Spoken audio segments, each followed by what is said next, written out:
ብዙ ድንጋይ ሲበዛባችሁ እኔ በሕይወቴ የተለማመድኩት ይሄንን ድንጋይ አብዝቶ ከመጣ የእግዚአብሔርን ክብር የምታይበት ነገር ቀርቧል ማለት። ጌታ ኢየሱስ ምን ብሎ አስተማረ? በመጀመሪያ የእግዚአብሔርን ጽድቅ ፈልጉ፣ ከዚያ ሁሉም ይጨመርላችኋል። ያን ጊዜ ጣዖትን ማምለክ ማመንዘር ነው። ያላመነዘሩ ሰዎች አሉኛል።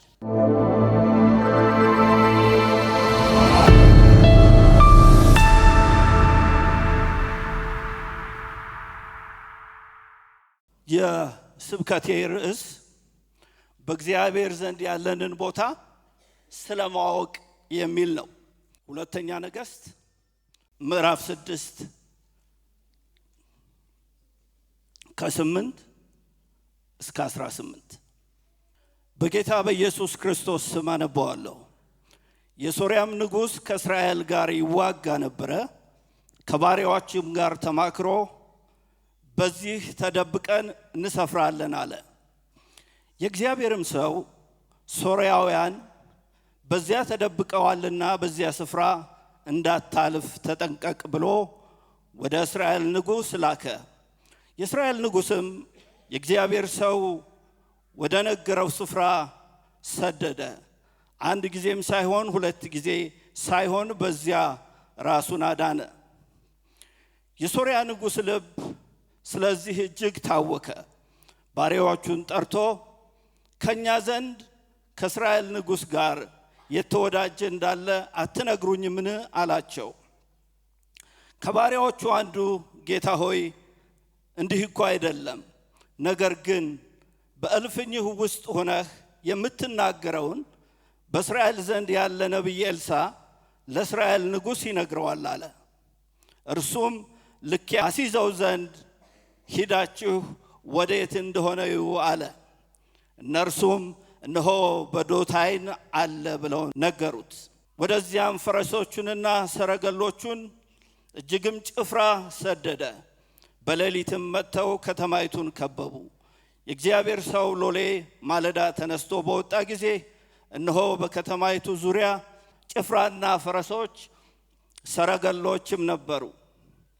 ሎሌውም ጌታ ሆይ ወዮ ምን እናደርጋለን አለ። እርሱም ከኛ ጋር ያሉት ከነሱ ጋር ካሉት ይበልጣልና አትፍራ አለው። ምን አለው? እርሱም ከኛ ጋር ያሉት ከነሱ ጋር ካሉት ይበልጣልና አትፍራ አሉት። ክብርን ለአምላካችን ለእግዚአብሔር እንሰጣለን። እግዚአብሔር የተባረከ አምላክ ነው። በዘመናት ሁሉ ታማኝ ጌታ ነው። አይረሳም፣ አይጥልም። ምስኪኑን ከአመድ ከትቢያ ያነሳል፣ በአደባባዮች ያቆማል። እግዚአብሔር መልካም ነው። እግዚአብሔር እንደጣለን እንደተወንም እናስብ ሰዎች ካለን እግዚአብሔር ማንንም አይጥልም። እደነቃለሁ ሁል ጊዜ ስለ እግዚአብሔር ሳስብ። ቅድም እንዳልኳችሁ ደግሞ ለእግዚአብሔር በሆነው ነገር ላይ በማንኛውም ሰዓት በምንም ሁኔታ እግዚአብሔርን ለማገልገል ደስተኛ ነኝ። በዚህም ምክንያት ደግሞ እግዚአብሔርን እባርከዋለሁ። ስለ እግዚአብሔር ስናገር ሲቃ ይዘኛል። እሱ ታላቅ ስለሆነ ምስኪኑን ሰው የማይረባውን ሰው እንደኔ አይነቱን ስለመውደዱ እደነቃለሁኝ። ስለዚህ ክብር ለእግዚአብሔር ይሁን።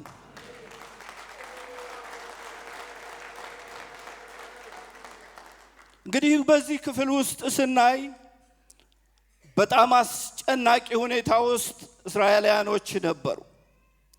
የሶርያ መንግስት የእስራኤልን ሕዝብ ያስጨንቀው ነበር። ሊወጋቸው ከበዋቸው ነበር። ይህንን የመጽሐፍ ቅዱስ ክፍል ነው የምናየው። ከዚያ በፊት ግን ለመግቢያ እንዲሆነኝ እዚህ ክፍል ውስጥ የተጠቀሰውን ነቢይ ስለ እርሱ ትንሽ ነገር መናገር እፈልጋለሁ። በዚህ ክፍል ላይ እንዳያችሁት በቁጥር 12 ላይ ሁለተኛ ነገሥት ምዕራፍ 6 ቁጥር 12 ላይ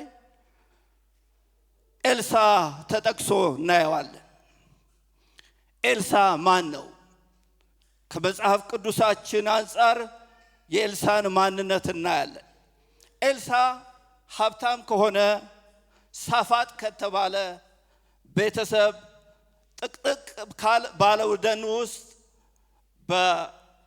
በዮርዳኖስ ሸለቆ በግብርና ስራዋ ከታወቀች ምድር የተወለደ ነው። እንደነገርኳችሁ የአባቱ ስም ሳፋጥ ይባላል። ኤልሳ በግብርና ስራው እጅግ የታወቀ ሰው ነበረ። ይሄው መጽሐፍ ቅዱሳችን እንደሚነግረን በ12 ጥማድ በሬዎች እርሻውን ያርስ ነበር ይላል። ስለዚህ አንድ ጥማድ 2 በሬ ነው። ስንት በሬዎች ያሉት ማለት ነው? 24 በሬዎች ያሉት ጠንካራ ገበሬ ነበር። ኤልሳ ስራውን ይሰራል ሁሉ ጊዜ።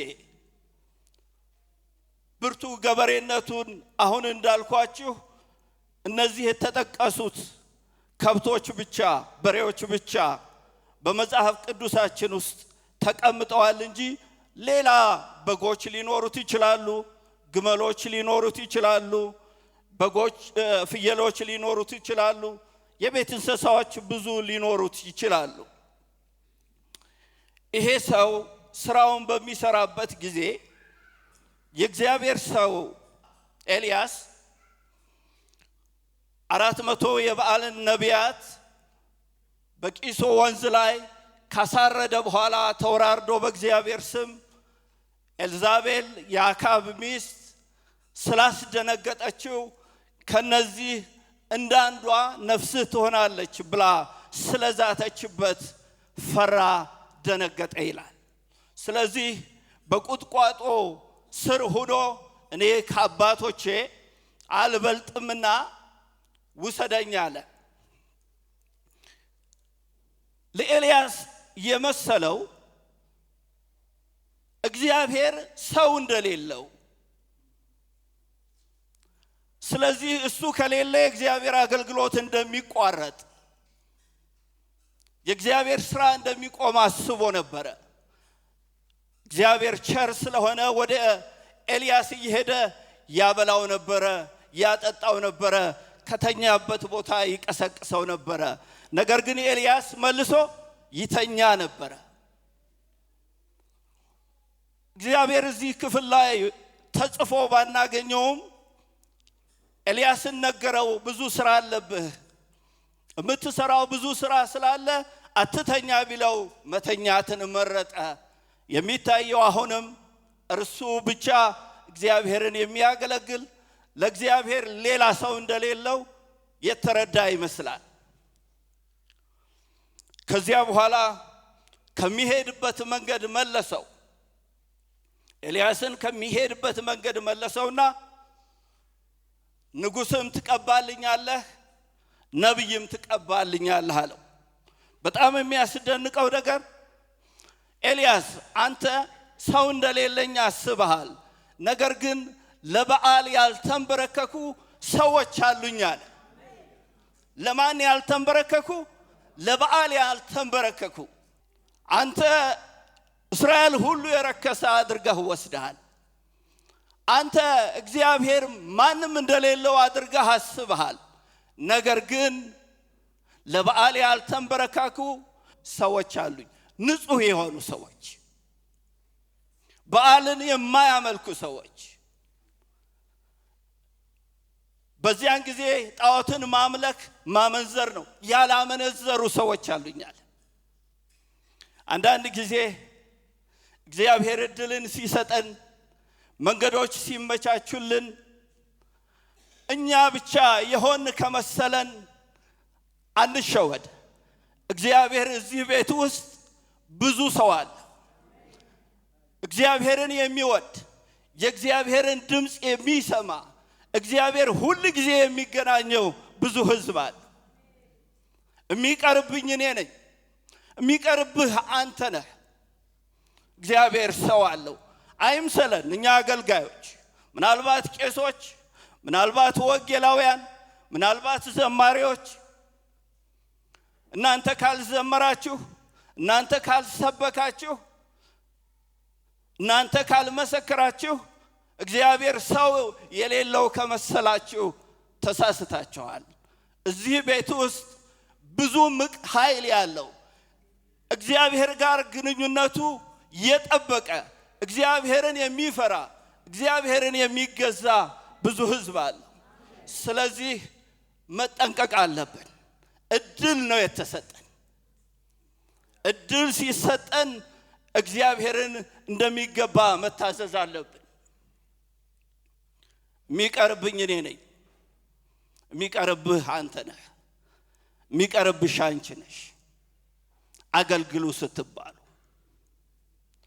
ጌታን ተከተሉ ስትባሉ እምቢ ማለት የሚቀርብኝ እኔ ነኝ። ቅድም የነገርኳችሁ ለዚያ ነው። ብዙ ሰዎች ጋር መቀራረብ፣ በብዙ ስራ ውስጥ መሳተፍ አልፈልግም። ምክንያቱም ጫናውን ብዙ ጊዜ አይቼዋለሁ። በተለይ የሽምግልና አገልግሎት ከባድ ነው። ግን እኔ እምቢ ካልኩኝ ምን ልሆን ነው? ሊቀርብኝ ነው። ጸጋ ሊቀርብኝ ነው። የእግዚአብሔር መልካምነት ሊቀርብኝ ነው። የእግዚአብሔር በጎነት ሊቀርብኝ ነው። በኔ ኃይል የሚሆን ነገር የለም። በኔ ብቃት የሚሆን ነገር የለም። ብቃቱ ከላይ ነው። ስለዚህ ጌታዬን በሕይወቴ ዘመን አገለግለዋለሁ። እናንተ በሕይወት ዘመናችሁ ታገለግሉታላችሁ። ስለዚህ እናንተ ጉልበታችሁ ያልተንበረከከ ለምንም ያልተንበረከከ ሰዎች እግዚአብሔር ከናንተ ጋር ጉዳይ አለው። ስራ አለው። ስራ አለው። አይምሰላችሁ። እዚህ ብቻ አይደለም ስራው የሚከናወነው። በኑሯችን ስራው ይከናወናል። በምስክርነታችን ስራው ይከናወናል። የእግዚአብሔር ስራ አይቆምም። በጸሎታችን የእግዚአብሔር ስራ ይሰራል። ስለዚህ በዚህ ሁኔታ ውስጥ እያለ ነው ኤልሳ ጥሪ የደረሰው። ኤልሳ ጥሪውን ከደረሰው በኋላ ያደረገው ሁለት ነገር ነው። የመጀመሪያው ነገር ቤተሰቦቼን ልሰናበት አለ። ሁለተኛው ነገር ደግሞ ተሰናብቶ ከመጣ በኋላ ሁለት በሬዎቹን አረደ። በዚያ በነበረው ዕቃ ቀቀለና አበላቸው። የበሬውን ማረድ ትርጉም ከነገርኳችሁ በኋላ እኔ የተማርኩትን ነገር ወደ ዋናው የስብከቴ ርዕስ ገባለሁ። በሬውን ማረዱ ምን ማለት ነው? ዳግመኛ ወደዚህ ስራ አልመለስም ማለት ነው። በሬውን አርዶ የበላ ሰው ሌላ እድል የለው። በሬውን አርዶ የበላ ሰው ዳግመኛ ለእርሻ አይፈለግም። ምክንያቱም መሬቱ የሚታረሰው በበሬ ነው። ስለዚህ በሬ ማረድ የሚለው ነገር ቀላል ነገር አይደለም። በዚህ ዘመን አንዳንድ ሰዎች እግዚአብሔር ከጠራቸው በኋላ አመጣጣቸው በሬዎቻቸውን ሳያርዱ ነው የሚመጡት ወደ ቤተ ክርስቲያን። ወደ አገልግሎት የሚመጡት በሬዎቻቸውን ሳያርዱ ነው። ስለዚህ እዚህኛው እርሻ ውስጥ ተገኙ ስትሏቸው ሌላ እርሻ ውስጥ ታገኟቸዋላችሁ። ለሕይወታቸው በረከት የሚሆን ነገር መስሏቸው በሬዎቻቸውን ለሰው ሰጥተው ድንገት ባይሆንልን መልሰን እንጠምዳቸዋለን ብለው ሪዘርቭ አድርገዋቸዋል። እግዚአብሔርን የሚከተል እውነተኛ ሰውና አገልጋይ ግን በሬዎቹን ያርዳል። ሰለብሬት አደረገ። አርዶ አበላቸውና በቃ አልመለስም አለ። በዚህ የምትንገላቱ እግዚአብሔርን እናገለግላለን የምትሉ መልሳችሁ ደግሞ ወደ ሌላ እርሻ የምትሄዱ ሰዎች ዛሬ ይሄ ድምፅ ምናልባት እነዚያን በሬዎቻችሁን አርዳችሁ ብሉ ነው የሚላችሁ። ይበቃችኋል። የሚሻለው እርሻ ይሄ ነው። በዚህ እርሻ ውስጥ የእግዚአብሔር ሐሳብ ይገለጣል ነው የሚለው። አይታችሁ ከሆነ እነ ጴጥሮስን ጌታ ከሞተ በኋላ ምን አሉ? አሳ ወደ ማጥመድ እንሄዳለን አሉ። ወደ ቀድሞ ስራቸው ጌታ ጠርቶን ከሆነ እኛን ከአገልጋዮቹ ውጭ እኛም ራሳችን የነበሩንን በሬዎች አርደን ካልበላን ተመልሰን የምንሄድ ከሆነ ችግር ይሆንብናል። በህይወታችን ስኬት አይሆንም። በህይወታችን መከናወን አይሆንም። ስለዚህ በሬዎቻችንን ማረድ አለብን። አስገራሚው ሌላ ኤልሳን በደንብ አጠናሁት። የሚገርም ሰው ነው። ያንን ካደረገ በኋላ የእግዚአብሔርን ነገር ይከታተል ነበር። አጥብቆ ይከታተል ነበር። እንደ ሌላ ሰው አይደለም። ብዙ የእግዚአብሔር ሰዎች ሎሌዎች አሏቸው። ሙሴ ኢያሱ ሎሌው ነበረ። ሎሌ ማለት የሚያገለግለው ምግቡን ሊያዘጋጅለት ይችላል። ነገር ግን ትክክለኛው አገላለጽ ከሱ የሚማር ሰው ማለት ነው። ይሄው ኤልሳ ሎሌዎች ነበሩት። ሁለት ሎሌዎች ነበሩት። አንደኛው ጊያዝ የሚባል ነው። ሁለተኛው ደግሞ ስሙ ያልተጠቀሰ ጎልማሳ በመባል ይታወቃል። የሙሴ ሎሌ ኢያሱ ጥሩ ተማሪ ነበር። የኤልሳ ተማሪዎች ጊያዝና ጎልማሳው ወጣት ግን ጥሩ አልነበሩ።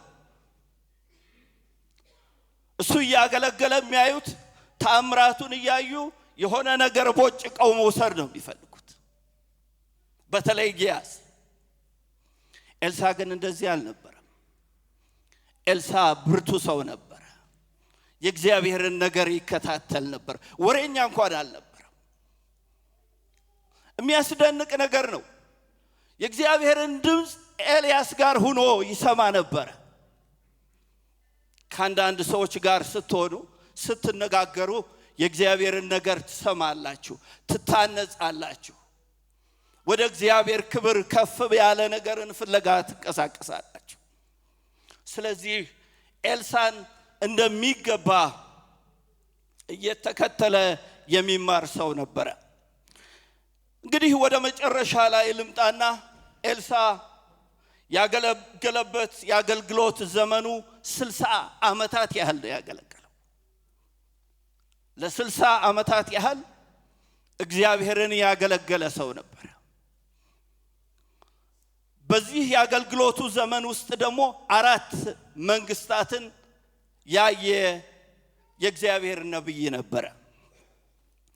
ቅድም ያልኳችሁን የኤልሳን ሕይወት ስታዩ ኤልያስ ተነጥሎት ሊሄድ ሲል በዚህ ቅር አለው። አይ በዚህ አልቀርም አለ። ይሰማ ነበር የእግዚአብሔርን ነገር።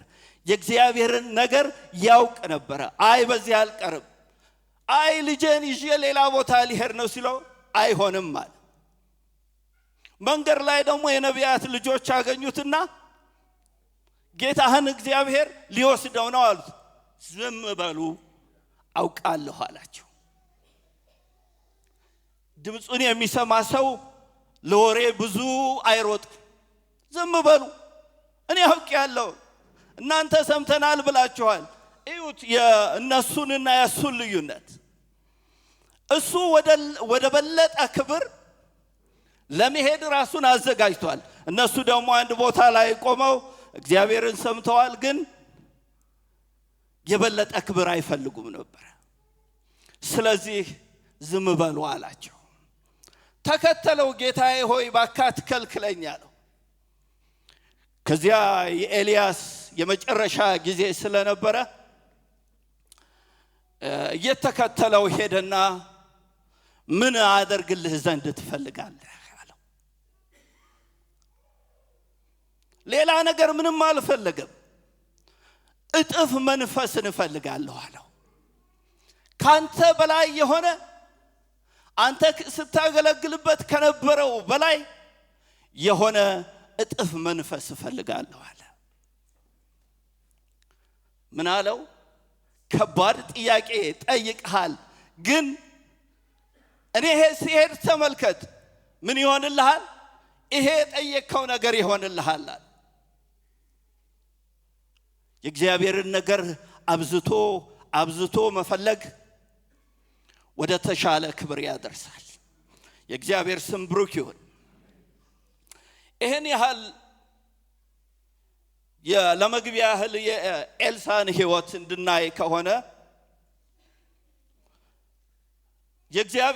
በእግዚአብሔር ዘንድ ያለንን ስፍራ እንዳናውቅ የሚያደርጉ አራት ነገሮችን ፈጠን ብዬ ለመሄድ ሞክራለሁ። የመጀመሪያው የእግዚአብሔርን ኃይል እንደሚገባ አለማወቅና የጠላትን ኃይል አጋኖ መመልከት ነው።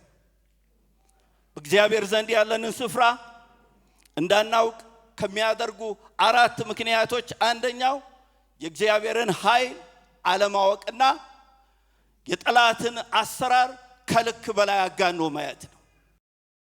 ጠላትን ያለ ልክ ማጋነን በእግዚአብሔር ዘንድ ያለንን ስፍራ እንዳናውቅ ያደርገናል።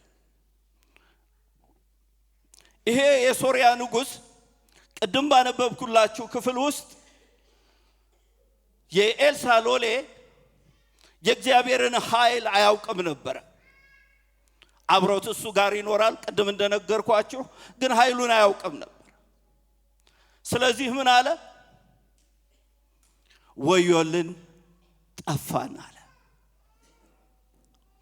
የእግዚአብሔርን በሌላ ክፍል ራሱ እስራኤላውያን ወደ ተባረከችው ምድር ሊገቡ ሲሉ የተላኩት መልእክተኞች አስፈሯቸው። ስላስፈሯቸው ተመልሰው ሪፖርት ሲያደርጉ ምን አሉ? እኛ በሄድንበት አካባቢ ያሉት ሰዎች እኛም በአይናቸው ግምት እንዳንበጣ ነበርን አሉ። ራሳቸውን ከሚገባው በላይ ዝቅ አድርገው ጠላትን ደግሞ ከፍ አድርገው ያዩበት ሁኔታ ነበረ። እንደዚህ ስላስጨነቋቸው ኢያሱና ካሌብ እግዚአብሔር ከወደደን ይችን ወተትና ማር የምታፈሰውን ከነዓንን ያወርሰናል ብለው ነገሯቸው። ታዲያ እኛ በእግዚአብሔር ዘንድ ያለንን ቦታ ለማወቅ ምን ማድረግ አለብን? የመጀመሪያው ነገር የእግዚአብሔርን ኃይል መረዳት አለብን። ኃይሉ እንዴት ተገለጸ? የእግዚአብሔር ኃይል የተገለጸው ግዙፉን ይሄንን የምናየውን ዩኒቨርስ የተባለውን የፈጠረበትን አቅሙን ስታስቡ እግዚአብሔር በጣም ትልቅ አምላክ። ኢሳይያስ ሲናገር ተራሮችን እንኳን በምን እንደሚሰፈሩ እሱ የሰራቸው ተራሮች በምን ይሰፈራል? እግዚአብሔር ከዚህ የገዘፈ ነው። ስለዚህ የእግዚአብሔርን ኃይል ማወቅ ማለት እግዚአብሔር የሰራውን ፍጥረት አውቆ ተረድቶ መጓዝ ነው። እግዚአብሔር በቃሉ ሰማይን ፈጠረ፣ ምድርን ፈጠረ፣ ውሆችን የሚንቀሳቀሱትን የማይንቀሳቀሱትን ሁሉ ፈጠረ። የእግዚአብሔር ኃይል በዚህ ልክ ተገለጠ። ይሄ ትልቅ ንጉሥ ነው። ይሄ ትልቅ አምላክ ነው። እኛ ይሄ ልጅ የኤልሳ ሎሌ ያየው ጠላቶቹ በጣም ትልቅ ናቸው። ጠላቶቹ ትልቅ ስለሆኑ ፈራ፣ ደነገጠ። እንደውም የዋይታ ድምፅ አሰማ።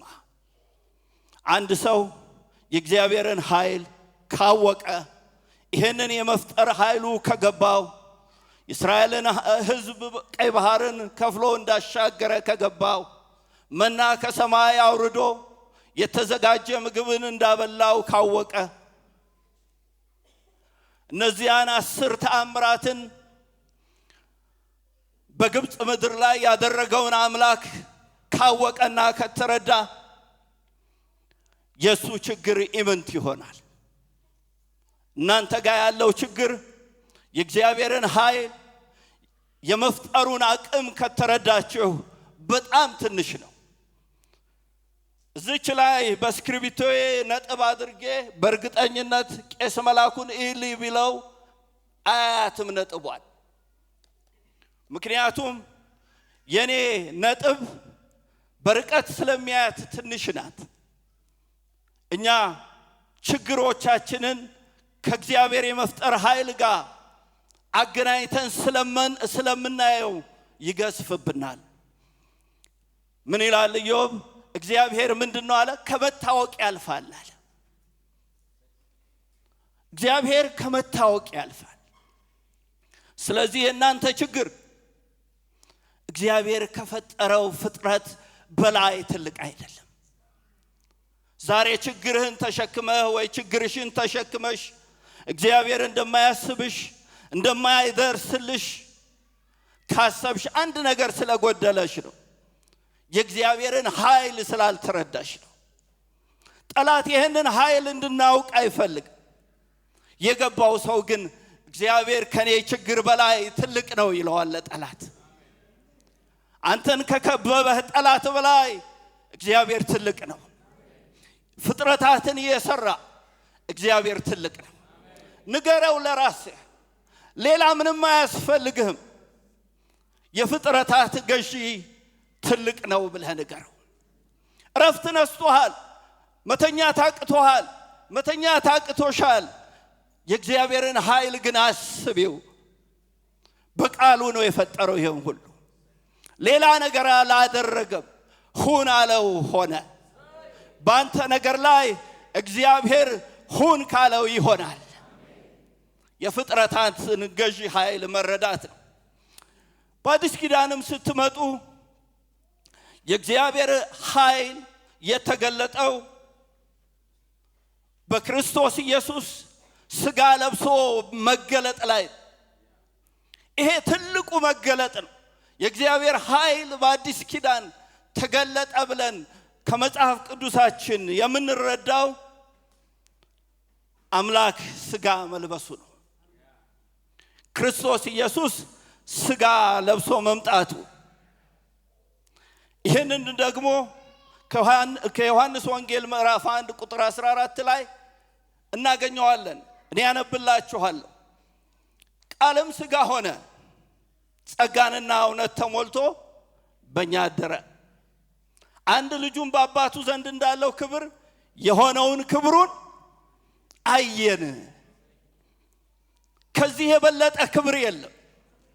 ከዚህ የበለጠ ኃይል የለም። ብዙ ሰዎች ይህንን ኃይል ሊቀበሉት አልፈለጉም። አምላክ እንዴት ሥጋ ይለብሳል ይላቸዋል።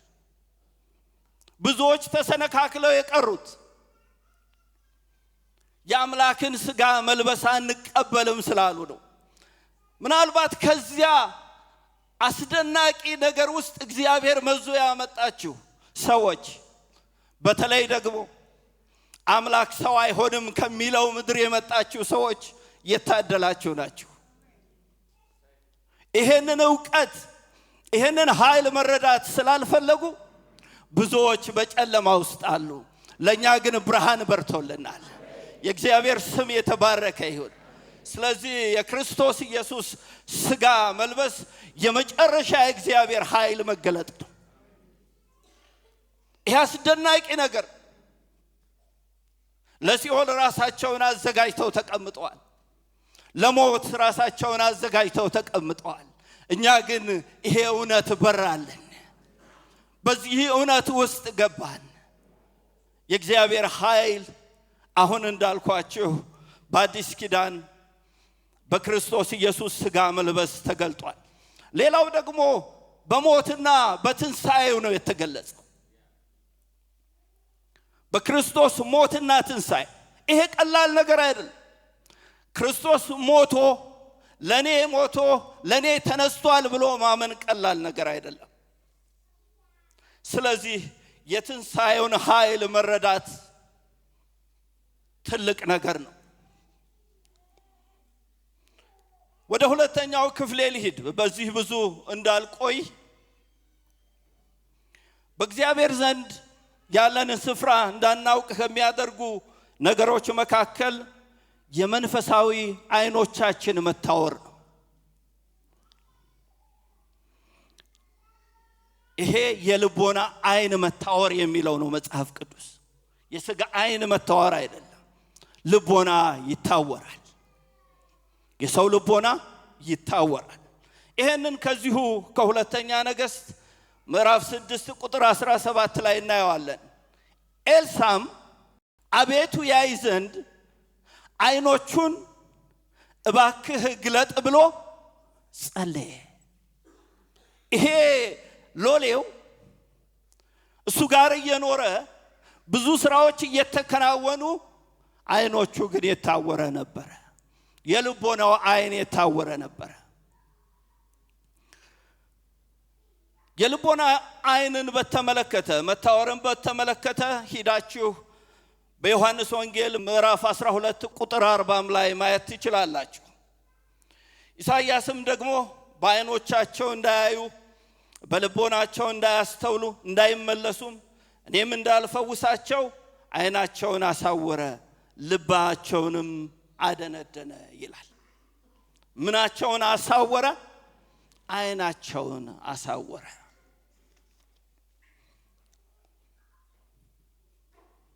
የልቦና መታወር ማለት ምንድነው? ዝም ብሎ ጥሬ ቃሉን ከምንወስድ መታወር የልቦና መታወር ማለት ምን ማለት ነው? መንፈሳዊ እውርነት ማለት ነው። የልቦና መታወር መንፈሳዊን ዓለም እንደሚገባ አለማወቅና አለመረዳት ማለት ነው። ሁለተኛው ደግሞ ልበ ደንዳናነት ነው። መገለጫዎቹ የልቦና መታወር የመጀመሪያው መንፈሳዊ እውርነት የያዘው በእግዚአብሔርም ቤት ውስጥ ሆኖ መንፈሳዊ እውርነት ያለብን ሰዎች ልንኖር እንችላለን። ሁለተኛው ደግሞ ልበ ደንዳናነት ነው። የመንፈስ ዓይን ይታወራል። አይታችሁ ከሆነ እናንተ ስለ መንፈሳዊ ነገር ሰውን እያወራችሁ ምንም የማይሞቀው የማይበርደው ሰው አለ። ምንም አይገባው። ይልቅ ስለ ሌላ ነገር ብታወራው በዚህ ከሌ መጣ በዚያ ከሌ መጣ ብትለው የሚነቃቃ ሰው አለ። የልቦና መታወርን የሚያመጡ ነገሮችን ፈጠን ብዬ አሳያቸዋለሁ። አንደኛው የሰይጣን ተጽዕኖ ልቦናን የሚያሳውረው በሁለተኛ ቆሮንቶስ ምዕራፍ 4 ቁጥር 4 ላይ እኔ ያነብላችኋለሁ። ለነርሱም የእግዚአብሔር ምሳሌ የሆነውን የክርስቶስን የክብሩን ወንጌል ብርሃን እንዳይበራላቸው የዚህ ዓለም አምላክ የማያምኑትን ሐሳብ አሳወረ ይላል። ሰይጣን የሰውን ልብ የማሳወር አቅም አለው። ለምን? የክብሩን ብርሃን ወንጌልን እንዳያውቁ ያሳውራል። ስትነግሯቸው ምንም አይገባቸው። በዚህ ዘመን ልንጠነቀቅ የሚገባው የዚህ የኒው ወርልድ ኦርደር የሚባለው ትልቁ ዓላማ መንፈሳዊነት የማይረባ የኋላ ቀርነት መሰረት እንደሆነ ነው የሚያስተምር። ይልቅ የሚሻለው ሳይንስና ቴክኖሎጂ ነው ብለው ነው የደመደቡት። ይሄ ኋላ ቀርነት ነው። አንድ ፈረንጅ ብታወራው አሁን እንደናንተ ቁጭ ብሎ ሊሰማኝ አይችልም። ስለ ሳይንስ ስለ ቴክኖሎጂ ብትነግረው ግን አፉን ከፍቶ ይሰማል። ዓላማቸው ደግሞ እነዚህን ነገሮች እየተጠቀሙ የሰውን ልቦና ማሳወር ነው። ሰይጣን እኮ እኛ በልጅነታችን ሲያስፈራሩን እንደነበረበት ሁኔታ በመሆን አይደለም የሚገለጠው። ይበላሃል እየተባልን ነው ያደግነው። ሰይጣን መጥቶብሃል እንደዚህ አይደለም። ልጆቻችሁን የእግዚአብሔርን መንገድ እያሳያችሁ እንዲጓዙ ካላደረጋችሁ ይሄ ዘመን በጣም አደገኛ ነው። ልቦናቸውን አሳውሮ ወደ ሞት ይልካችኋል። በኋላ ላይ ይመጣበታል። ሌላው ሁለተኛው የልብ መታወር የሚያመጣው የሰው የልብ ልከኝነት ነው። አይታችሁ ከሆነ አንዳንድ ሰዎች ወንጌል ስትነግሯቸው ወንጌል በእናንተ ውስጥ የሰራውን ነገር ስታሳውቋቸው እልከኛ ናቸው፣ አይሰሟችሁም።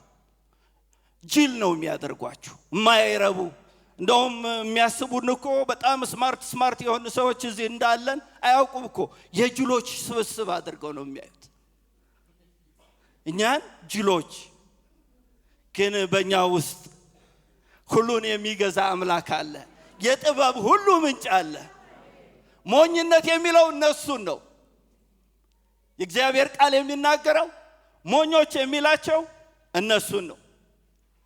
እኛ ግን ሞኞች አይደለን፣ ብርሃን የበራልን። ስለዚህ የልብ እልከኝነት የሰውን ልቦና ያሳውራል። የልብ እልከኝነትን እንዴት መፈወስ እንችላለን የሚለውን ነገር አሁንም አሳያችሁና ከልብ እልከኝነት እንዴት መፈወስ እንችላለን ወይም ከልብ መታወር እንዴት መፈወስ እንችላለን። የመጀመሪያው ነገር የልቦናችን አይን ሲበራ። ሰው የሚፈወሰው እውር ሆኖ ካያችሁት አይኑ ታውሯል። ስለዚህ ምን መሆን አለበት? የልቦናው አይን መብራት አለበት። ምዕራፍ 1 ቁጥር 18 ላይ እንዲህ ይላል፣ ይህም የልቦናቸው አይኖች ሲበሩ የመጠራቱን ተስፋ ምን እንደሆነ በቅዱሳንም ዘንድ ያለውን ርስት ክብር ባለጠግነት ምን እንደሆነ ለምናምን ከሁሉ የሚበልጥ የኃይሉ ታላቅነት ምን እንደሆነ ታውቁ ዘንድ ነው። ይሄ ነው ምንድነው? የልቦናችን አይኖች ሲበሩ እግዚአብሔር የጠራብን ተስፋ ይገባናል። የእግዚአብሔር መንግስት ታላቅነት ደምቆ ይታየናል። ስለዚህ ሁለተኛው ነገር ደግሞ የልብን እውርነት የሚፈውሰው ነገር ጸሎት ነው። ኤልሳ ምን አደረገ? አይኑ እንደታወረ ስላወቀ ጸለየለት፣ አይኖቹን ክፈት አለ። ሰው እናንተ ወንጌልን እያያችሁ አይኑን ካሳወረ፣ ወንጌልን ነግራችሁ አልሰማም ካለ ሁለተኛው መፍትሄ ጸሎት ብቻ ነው። እሱ ጋር ቆሮንቶስን ብትጠቅስለት ኢየሱስ እንደዚህ መጣ ብትለው አይሰማም። የአይኖቹ ብርሃኖች የሚከፈተው ሲጸለይ ነው። ኤልሳም ያደረገው ነገር ይሄንን ነው። ሶስተኛው ደግሞ በእግዚአብሔር ዘንድ ያለንን ስፍራ እንዳናውቅ የሚያደርገው በጊዜያዊ ችግሮቻችን ላይ አትኩረን የእግዚአብሔርን ዘላለማዊ ሐሳብ ስንረሳ ነው።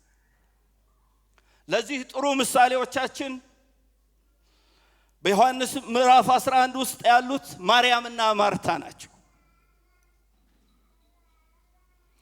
እነዚህ እህትማማቾች ወንድማቸው ሞተ እንደምታውቁት ለኢየሱስ መልእክት ላኩበት።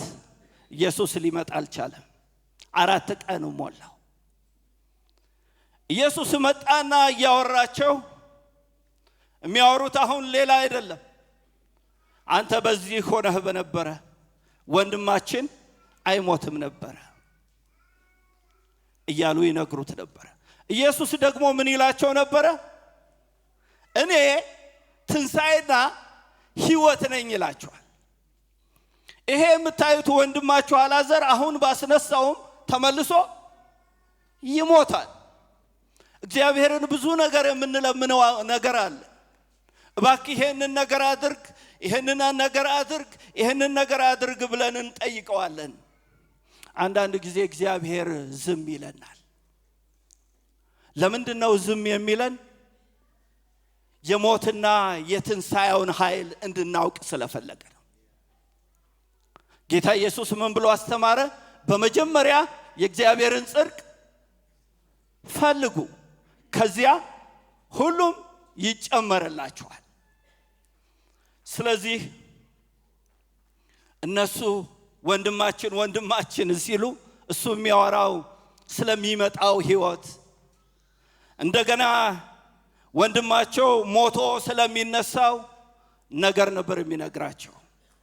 ይሄንን ቅድም እንዳልኳችሁ ኢየሱስ ክርስቶስ ምን አላቸው? እኔ አላት ትንሣኤና ሕይወት ነኝ።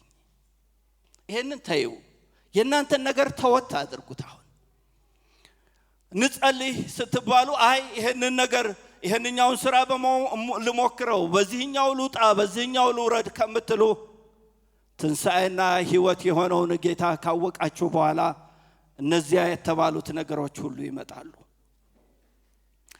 አራተኛውና የመጨረሻው ነገሬ የእግዚአብሔርን ነገር በእግዚአብሔር ዘንድ ያለንን ስፍራ እንዳናውቅ የሚያደርገው ነገር የጠላት ጥቃት ነው። ጠላት ያጠቃል። ስለዚህ በእግዚአብሔር ያለንን ነገር በዚያ ላይ እንዳንቆም ማድረግ ነው ስራው። ለዚህ ጥሩ ምሳሌ ያለን እስጢፋኖስ ነው። እስጢፋኖስን በሐዋርያት ሥራ ምዕራፍ 6 ቁጥር 10 ላይ ብዙ ሰዎች ከተለያየ አካባቢ መጥተው ይከራከሩት ነበር። መጽሐፍ ቅዱሳችን ምን ይላል? ይናገርበት የነበረውን የጥበብ መንፈስ ይቃወሙ ዘንድ አልቻሉም ይላል። ይናገርበት የነበረውን የጥበብ መንፈስ መቃወም አልቻሉም። ስለዚህ ምን አደረጉ? ሙሴንና እግዚአብሔርን ተሳድቧል ብለው ድንጋያቸውን ሰብስበው መጡ፣ ሊወግሩት መጡ። በዚህኛው መቋቋም አልቻሉም። ምክንያቱም ይናገርበት የነበረው የጥበብ ቃልና መንፈስ እነሱ ሊቋቋሙት ስላልቻሉ በውሸት አደራጅተው ይላል። ጊዜ ስለሌለ ፈጠን ብዬ ለመጨረስ ብዬ ነው። ክፍሉን ብታነቡት ሐዋርያት ሥራ ምዕራፍ 6 ይሄንን ነው። ተደራጁና መጡበት። ከዚያ መውገር ጀመሩት። ድንጋያቸውን ሰብስበው መውገር ሲጀምሩ በሐዋርያት ሥራ ምዕራፍ 7 ቁጥር 54 ላይ እንዲህ ሆነ ይላል። መንፈስ ቅዱስን ተሞልቶ ወደ ሰማይ ትኩር ብሎ ሲመለከት ወደ የት ነው ያየው? ወደ ድንጋዮቹ አይደለም። እሱን ወደሚያጠፉት ነገሮች አይደለም ያየው። ወደ የት አየ? ወደ ሰማይ ትኩር ብሎ አየ።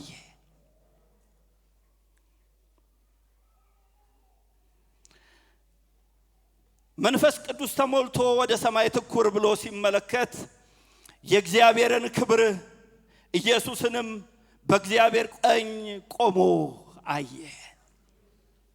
ማንን አየ? የእግዚአብሔር ክብርንና ኢየሱስ ክርስቶስን ሊቀበለው እንዳለ ቆሞ አየ። ኢየሱስን አየው። ብዙ ነገር ሲወረወርባችሁ አንድ ነገር አትርሱ። የሚሆነው ጸጋ ሊመጣ ነው። ኢየሱስን የምታዩበት መንገድ ነው ያ።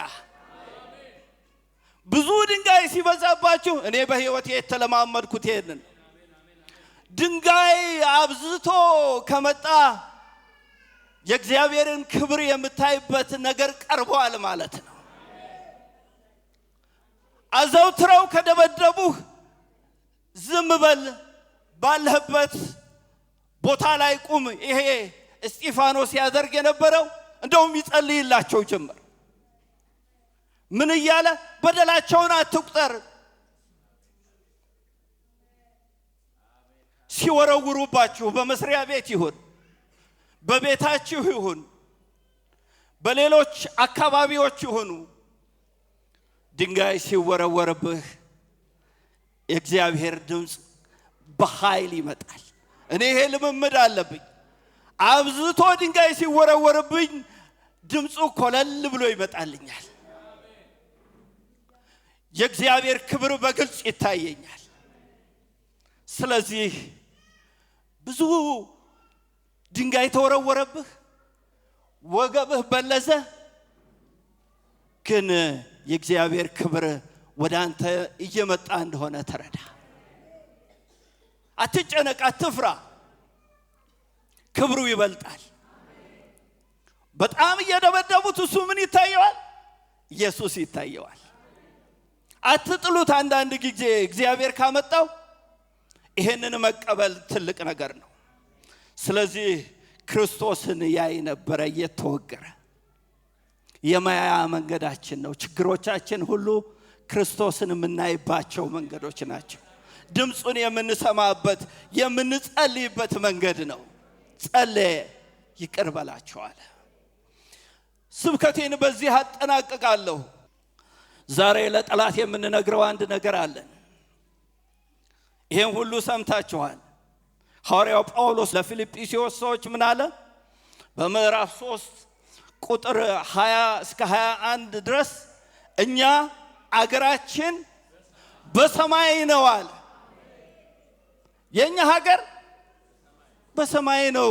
ይሄ ያልቃል አላቸው። ይሄ ይደመደማል አለ። ይሄ ትልቅ ነገር አይደለም። አሁን የተጠቀሱት ነገሮች ሁሉ ትልቅ አይደሉም። አገራችን በሰማይ ነው። ከዚያም ደግሞ የሚመጣ መድኃኒት እርሱም ጌታ ኢየሱስ ክርስቶስን እንጠባበቃለን። ምንጠባበቀው ጌታ አለ። በክብር የሚመጣ ጌታ አለ። ያለ ነውር የሚመጣ ጌታ አለ። እሱን እንጠባበቃለን። እነዚህ ጊዜያዊ ችግሮቻችን ናቸው፣ እናልፋቸዋለን። ሀገራችን ደግሞ በሰማይ ነው። እዚህ ምድር ላይ ምንም የለንም። እዚህ ተቀምጠን እያለን ደግሞ የምንጠባበቀው ጌታ አለን። መደምደሚያው ይሄ ነው። ጌታ ይመጣል፣ በችግሮቻችን ላይ ይመጣል። እንደገና እሱ ደግሞ እንደተናገረ በክብር ይመጣል። እንጸልያለን።